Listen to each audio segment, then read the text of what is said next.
நம்ம ஆட்சி, அதாவது உங்க ஆட்சி, உண்மையான மக்களாட்சி. தமிழக வெற்றி கழகம் தலைமையிலான அறுதி பெரும்பான்மை பெற்ற ஆட்சி, அதே சமயத்தில் அதிகார பகிர்வுடன் கூடிய ஆட்சி. அப்படி இந்த ஆட்சி அமைஞ்சதும் பெண்கள் பாதுகாப்பை 100% உறுதி செய்வோம்.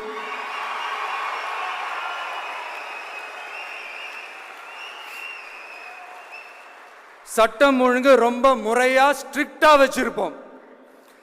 கல்வி, சுகாதாரம், மருத்துவம்னு அத்தனையிலையும் ரொம்பவே கவனம் செலுத்துவோம். அதுவும் எல்லாருக்கும் ஈஸியா ஈக்குவலா கிடைக்கிற மாதிரி செய்யறது தான் நம்ம டார்கெட்டு.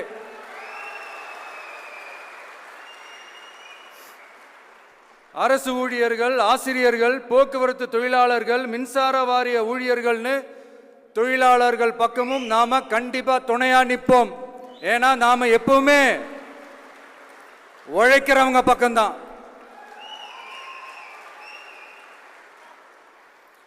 நம்ம தமிழ்நாடு விவசாய பூமி, இயற்கை வளங்கள் நிறைந்த மண். இந்த விவசாயத்துக்கும் இயற்கை வளங்களுக்கும் எதிராக எந்த விதமான ஒரு திட்டத்தையோ நடவடிக்கையோ கொண்டு வர்றதை எங்களால் ஏற்கவே முடியாது. எங்க மண்ணை, மக்களை பாதிக்கிற மாதிரி திட்டங்களை தயவு செஞ்சு செயல்படுத்தாதீங்க. அதை நாங்கள் எதிர்க்கவே செய்வோம்.